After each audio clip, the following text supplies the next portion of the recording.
Hello everyone, welcome to my YouTube channel. तो आज जो है ना फिर मैं इंपॉर्टेंट जितने भी क्वेश्चन है मेडावल हिस्ट्री का घटना चक्र वो सारे लेकर आई हूँ। घटना चक्र के बाद मैं सोच रही हूँ यूटेरिया का नो बिहार स्पेशल का जो वो बुक है तो वो मैं उसका वीडियो लेकर आऊँगी। ठीक है, तो अभी पहले घटना चक्र को जल्दी जल्दी कंप्लीट करते हैं। क्वेश्चन है, भारत में किसके शासनकाल में English English east India company का गठन हुआ? तो वो हो जाएगा अकबर के शासनकाल में। किस मध्यकालीन भारतीय लेखक ने अमेरिका की खोज का उल्लेख किया? हुआ हो जाएगा अबुल फजल। नेक्स्ट क्वेश्चन है, मुगलकालीन विद्वान अबुल फजल ने अमेरिका की खोज का उल्लेख किया था। अकबर के दरबार में आने वाला पहला अंग्रेज व्यक्ति था, तो वो हो जाएगा रॉल्फ फिंच। नेक्स्ट है, रॉल्फ फिंच फतेहपुर सीकरी और आगरा पहुंचने वाला पहला अंग्रेज व्यापारी था। इसने भारत के विभिन्न भागों में भ्रमण करते हुए अनेक स्थानों का अवलोकन किया तथा 16वीं सदी के भारतीय व्यापारिक तथा नगर केंद्रों के बारे में मूल्यवान विवरण प्रस्तुत किया। अकबर के शासनकाल की निम्नलिखित घटनाओं को कालक्रमानुसार व्यवस्थित कीजिए। जजिया की समाप्ति, इबादत खाना का निर्माण, महजर पर हस्ताक्षर, दीन इलाही की स्थापना। नीचे दिए गए कोड से सही उत्तर का चयन कीजिए। वो हो जाएगा 1, 2, 3 एंड 4। अकबर ने जजिया कर को समाप्त कर 1564 ईस्वी में की थी। उसने फतेहपुर सीकरी में 1575 ईस्वी में इबादत खाने की स्थापना की, जिसका उद्देश्य दार्शनिक और धार्मिक विषयों पर वाद विवाद करना था। अकबर ने समस्त धार्मिक मामलों को अपने हाथों में लेने के लिए 1579 ईस्वी में महजरनामा की घोषणा की। यह महजरनामा अबुल फजल के पिता शेख मुबारक ने तैयार किया था।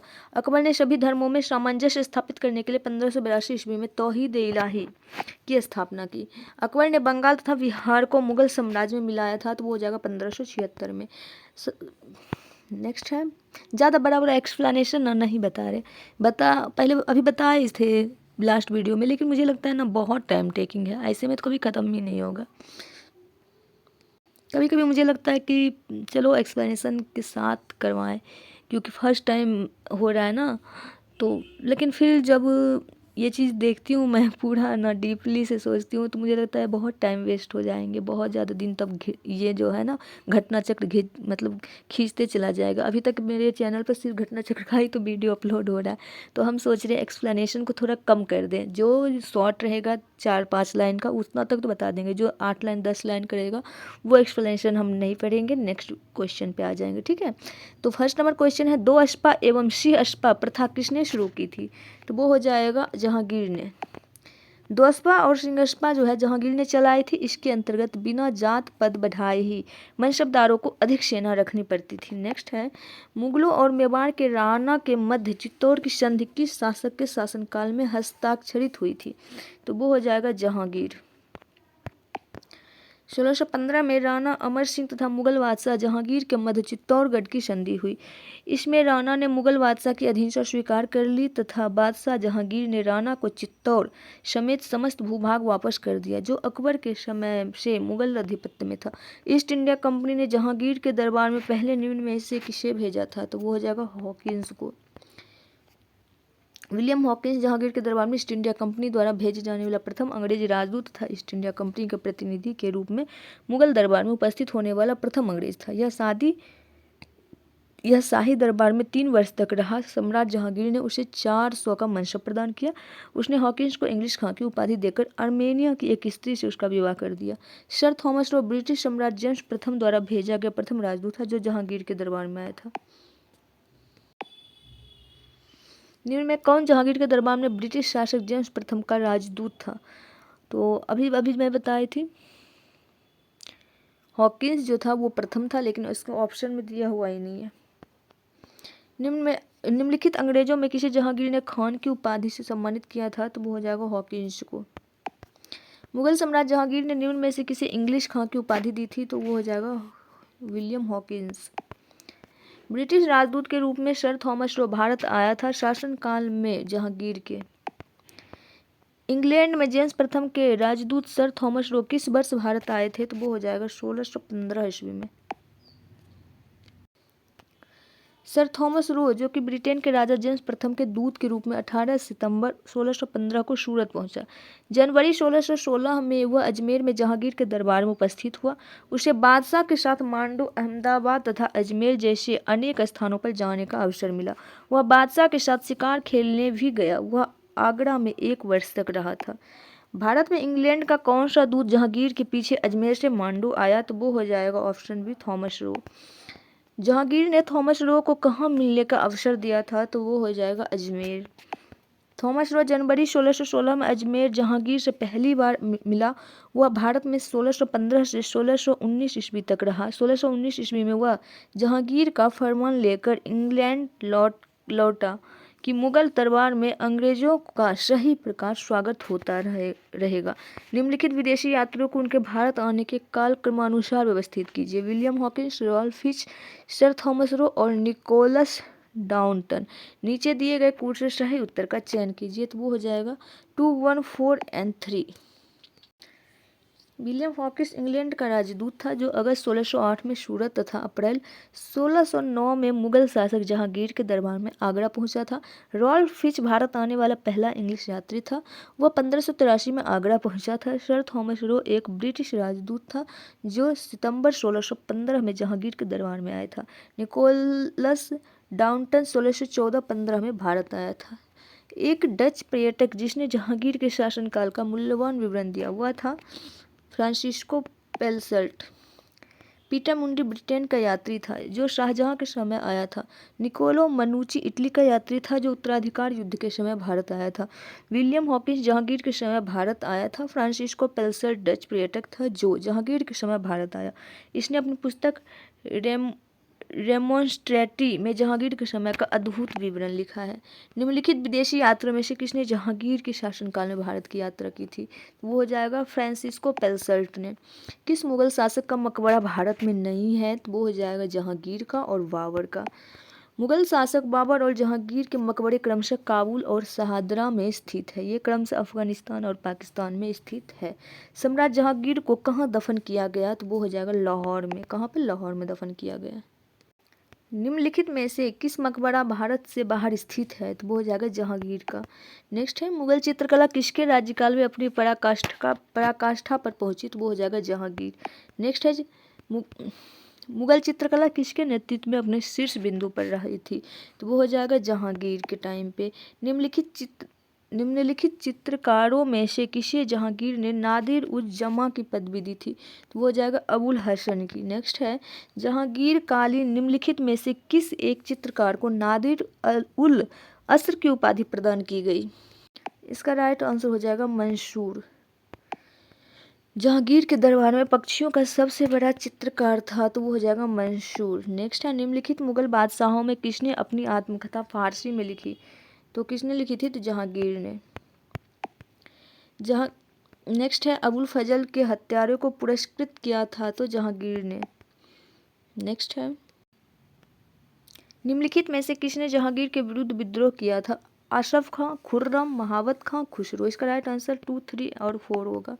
जहांगीर का सबसे बड़े पुत्र खुसरो ने जहांगीर की गद्दी पर बैठने के शीघ्र बाद विद्रोह किया था जो कि 1606 में पराजित हुआ। 1623 ईस्वी में शहजादे खुर्रम के विद्रोह का महावत खां के नेतृत्व वाली मुगल सेना ने दमन किया था। 1626 ईस्वी में महावत खां ने जहांगीर के विरुद्ध विद्रोह किया। नेक्स्ट है खुसरो किस मुगल बादशाह का पुत्र था, तो वो हो जाएगा जहांगीर का पुत्र था। निम्न में कौन नूरजहां के गुट का सदस्य नहीं था, तो वो हो जाएगा जहांगीर। जहांगीर का विवाह जो है नूरजहां ने नूरजहां गुट का निर्माण किया था। विवाह के बाद इस गुट के प्रमुख सदस्य थे एतमादुद्दौला या मिर्जा गियास बेग, असमत बेगम, अशरफ खां और शहजादा खुर्रम। एतमादुद्दौला का मकबरा आगरा में किसने बनवाया था, राइट आंसर हो जाएगा नूरजहां ने। एतमादुद्दौला जो है एक मकबरा नूरजहां ने 1622 से 28 ईस्वी के मध्य में अपने पिता मिर्जा गियास बेग की याद में बनवाया था। यह आगरा में यमुना नदी के तट पर स्थित एक अत्यंत अलंकारिक इमारत है। मुख्य मकबरा श्वेत संगमरमर का है। प्राचीनकारी निम्न में से किससे संबंधित है, तो वो हो जाएगा दीवारों में अर्ध कीमती पत्थर जड़कर फूलों की नक्काशी करना। नेक्स्ट है प्राचीनकारी दीवारों में अर्ध कीमती पत्थर जड़कर फूलों की नक्काशी करने से संबंधित है। ध्यातव्य है कि भारत में पीटरा ड्यूरा नाम का जराऊ कार्य सर्वप्रथम एतमादुद्दौला के मकबरे में किया गया था। इस मकबरे का निर्माण जहांगीर की पत्नी नूरजहां ने करवाया था। सूची 1 को सूची 2 से सुमेलित कीजिए तथा सूचियों के नीचे दिए गए कूट से सही उत्तर चयन कीजिए। बाबर, हुमायूं, अकबर और जहांगीर। इसका राइट आंसर हो जाएगा ऑप्शन ए। संभल की जामा मस्जिद का बाबर द्वारा, दिल्ली स्थित दीन पनाह का हुमायूं द्वारा तथा आगरे के किले में स्थित जहांगीरी महल का अकबर द्वारा निर्माण कराया गया था, जबकि जहांगीर ने सिकंदरा में अकबर के मकबरे को पूर्ण करवाया। गोविंद महल जो हिंदू वास्तुकला का अप्रतिम उदाहरण है, स्थित है, कहाँ स्थित है? दतिया में स्थित है। ऑप्शन ए दतिया में। नेक्स्ट है, निम्नलिखित में कौन सा युग्म सही सुमेलित नहीं है? शेख निजामुद्दीन औलिया का मकबरा अजमेर। शेख निजामुद्दीन औलिया का मकबरा अजमेर में नहीं बल्कि दिल्ली में है। 1325 ईस्वी में निजामुद्दीन औलिया की मृत्यु हुई। इन्हें ग्यासपुर में दफनाया गया। इनके शिष्यों में अमीर खुसरो और हसन अहमद देहलवी प्रमुख थे। अन्य तीनों युग्म सही सुमेलित है। ईरान के शाह और मुगल शासकों के बीच झगड़े की जड़ क्या थी? तो वो हो जाएगा कंधार। कंधार राज्य ईरान के शाह और मुगलों के बीच संघर्ष की जड़ था, क्योंकि कंधार को अपने हाथों में रखना मुगल शासक तथा ईरान के शाह के लिए प्रतिष्ठा का विषय बन गया था। दोनों शासकों की साम्राज्यवादी योजनाओं को क्रियान्वित किया जाना बहुत कुछ कंधार को अपने हाथों में रखने पर ही निर्भर करता था। कंधार के निकल जाने से मुगल साम्राज्य को एक बड़ा धक्का पहुंचा। तो वो हो जाएगा सामरिक महत्व के केंद्र के दृष्टिकोण से। शाहजहां के शासनकाल में 1649 ईस्वी में कंधार पर पुनः ईरानी अधिकार हो जाने से मुगल साम्राज्य को सामरिक महत्व के केंद्र के दृष्टिकोण से एक बड़ा धक्का पहुंचा, क्योंकि कंधार के बिना उत्तर पश्चिम सीमा पर मुगलों की स्थिति अपेक्षाकृत दुर्बल थी। शाहजहां के समय में कंधार अंतिम रूप से मुगलों के अधिकार से निकल गया। नेक्स्ट है, बनारस और इलाहाबाद के तीर्थयात्री कर की समाप्ति के लिए किसने मुगल बादशाह के सामने बनारस ने पंडितों का नेतृत्व किया था? तो वो हो जाएगा कविंद्राचार्य। कविंद्राचार्य शाहजहां के आश्रित कवि थे। इनकी भाषा में ब्रज और अवधी का अनुपम समन्वय है। कविंद्र कल्पता उन्होंने शाहजहां की प्रशस्ति की प्रणीत की थी। सरस्वती उपाधि धारक यह विद्वान संस्कृत का मर्मज्ञ था। इसने बादशाह से निवेदन कर बनारस तथा इलाहाबाद के तीर्थयात्री कर समाप्त करवा दिया। शाहजहां के बल्ख अभियान का उद्देश्य था, तो वो हो जाएगा काबुल की सीमा से सटे बल्ख और बदख्शां में एक मित्र शासक को लाना। नेक्स्ट है, निम्न में कौन से शाहजहां के शासनकाल का राज्य कवि था? तो वो हो जाएगा कलीम। शाहजहां ने ईरानी फारसी पद्य शैली के कवि कलीम को राज्य कवि नियुक्त किया। कलीम के अतिरिक्त फारसी कवियों में सईदाई, गिलानी, कुदसी, मीर मुहम्मद काशी, शायब, सलीम, मसीह, रफ़ी, फारूक, मुनीक, किशोदा, चंद्रभान, ब्राह्मण, हाजिक, दिलेरी आदि थे। मुमताज महल का असली नाम था अर्जुमंद बानो बेगम। अर्जुमंद बानो बेगम आसफ खां की पुत्री अर्जुमंद बानो बेगम का विवाह मुगल बादशाह जहांगीर के पुत्र शहजादे खुर्रम के साथ हुआ था। भविष्य में अर्जुमंद बानो बेगम मुमताज महल के नाम से प्रसिद्ध हुई। हिंदू और ईरानी वास्तुकला का सर्वप्रथम समन्वय हमें देखने को मिलता है ताजमहल में। कहाँ पे? ताजमहल में। ताजमहल के निर्माण के लिए शाहजहां ने भारत, ईरान एवं मध्य एशिया से डिजाइनरों, इंजीनियरों और वास्तुकारों को एकत्र किया था। ताजमहल की वास्तुकला में भारतीय, ईरानी और मध्य एशियाई वास्तुकला का संतुलित समन्वय दिखाई पड़ता है। निम्न में से किस मुगल बादशाह ने दिल्ली की जामा मस्जिद का निर्माण करवाया? तो वो हो जाएगा शाहजहां ने। दिल्ली की जामा मस्जिद का निर्माण शाहजहां ने करवाया था। मुगल सम्राटों में शाहजहां सबसे महान भवन निर्माण करता था। उसके काल में चित्रकार और स्वर्णकार की कलात्मक संयोग हुआ। जामा मस्जिद दिल्ली के लाल किले के बाहर ऊंचे चबूतरे पर स्थित है। इनके 3 प्रवेश द्वार हैं, जिनमें पूर्वी प्रवेश द्वार से बादशाह नमाज पढ़ने आया करता था तथा अन्य 2 प्रवेश द्वारों से सामान्य प्रजा आया करती थी। दिल्ली की प्रसिद्ध जामा मस्जिद का निर्माण किसने किया? तो वो हो जाएगा शाहजहां ने। निम्न में से किसने साम्राज्य की राजधानी आगरा से दिल्ली स्थानांतरित की? तो वो हो जाएगा शाहजहां ने। 1628 ईस्वी में शाहजहां अबुल मुजफ्फर शहाबुद्दीन मुहम्मद साहिब किरण ऐशानी की उपाधि धारण कर गद्दी पर बैठा। आगरा में उसका राज्याभिषेक हुआ। इसी ने राजधानी आगरा से दिल्ली स्थानांतरित करी। सूची 1 को सूची 2 के साथ सुमेलित करना है और नीचे दिए गए कूट से सही उत्तर का चयन करना है। एलाई दरवाजा दिल्ली, बुलंद दरवाजा फतेहपुर सिकरी, मोती मस्जिद आगरा, मोती मस्जिद दिल्ली। इसका राइट आंसर जो है मिलान में देखना है कूट में। तो इसका राइट आंसर ऑप्शन सी हो जाएगा। अलाई दरवाज़ा दिल्ली अलाउद्दीन खिलजी, बुलंद दरवाज़ा फतेहपुर सिकरी अकबर, मोती मस्जिद आगरा शाहजहाँ, मोती मस्जिद दिल्ली औरंगजेब, दिल्ली के लाल किले का निर्माण करवाया था तो शाहजहाँ ने, अकबर के फतेहपुर सिकरी की भांति शाहजहाँ ने दिल्ली में अपने नाम पर शाहजहानाबाद नामक एक नगर की स्थापना की तथा वहाँ अनेक सुंदर और वैभवपूर्ण भवनों का निर्माण कर उसे सुसज्जित करने का प्रयास किया। शाहजहानाबाद के भवनों में लाल किला प्रमुख है। यह चतुर्भुज आकार का किला लाल बलुआ पत्थर से निर्मित होने के कारण लाल किले के नाम से प्रसिद्ध है। इस किले के पश्चिमी द्वार का नाम लाहौरी दरवाजा और दक्षिणी द्वार का नाम दिल्ली दरवाजा और सुंदरता तथा शोभा में अनोखा है। लाल किले के निर्माण के श्रेय का अधिकारी कौन है तो शाहजहां। उपनिषद का फारसी में अनुवाद किस मुगल सम्राट के शासनकाल में हुआ तो वो हो जाएगा शाहजहां। इनमें से किसे शाहजहां ने शाह बुलंद इकबाल की पदवी दी थी? किसे? तो दारा शिकोह को। नेक्स्ट है, दारा शिकोह ने किस शीर्षक के अंतर्गत उपनिषदों का फारसी में अनुवाद किया? वो हो जाएगा सिर ए अकबर। सिर ए अकबर के लेखक थे तो वो हो जाएगा दारा शिकोह। अधोलिखित में निम्न एक दारा शिकोह की रचना है तो मजम्मुल बहवैन जो है बहनैन सीधा ब्रैकेट वाला बता रहे, मज्म उल बहरीन दारा शिकोह की मूल रचना है, जबकि उपनिषदों का फारसी अनुवाद दारा शिकोह ने सिर ए अकबर शीर्षक के तहत किया। दारा शिकोह को किस स्थान पर दफनाया गया? दिल्ली में। हिंदू धर्म ग्रंथों का अध्ययन करने वाला प्रथम मुस्लिम था दारा शिकोह। निम्न में किस इतिहासकार ने शाहजहां के शासनकाल को मुगल काल का स्वर्ण युग कहा है? वो हो जाएगा A.L. श्रीवास्तव ने। सुप्रसिद्ध कोहिनूर हीरा शाहजहां को किसने उपहार में दिया था? तो दिया था मीर जुमला ने।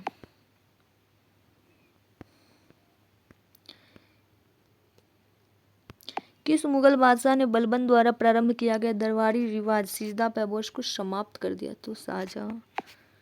मुगल बादशाह शाहजहां ने बलबन द्वारा प्रारंभ ईरानी दरबारी रिवाज सिजदा समाप्त कर दिया था।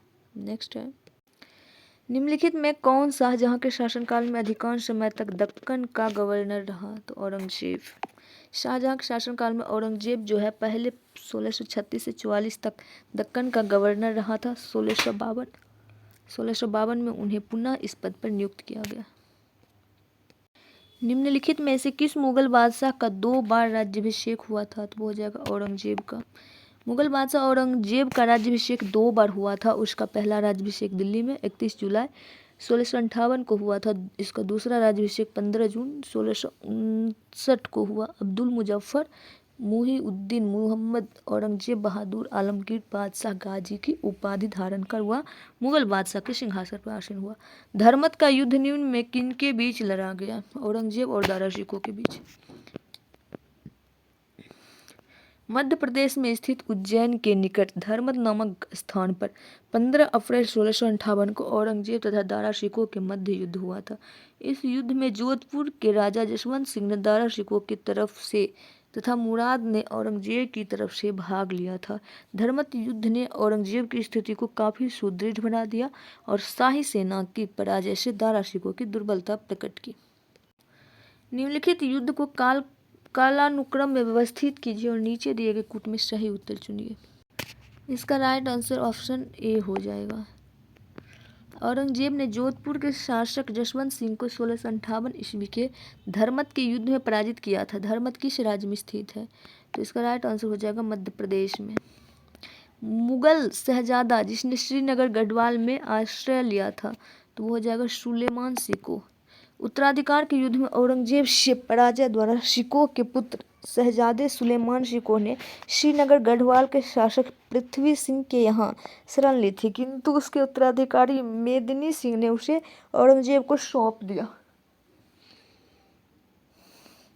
सुलेमान शिकोह को ग्वालियर के किले में बंद कर दिया गया और वहाँ उसको अफीम मिलाकर मार डाला गया। औरंगजेब के किस पुत्र ने विद्रोह करके राजपूतों के विरुद्ध अपने पिता की स्थिति दुर्बल कर दी थी? तो अकबर ने।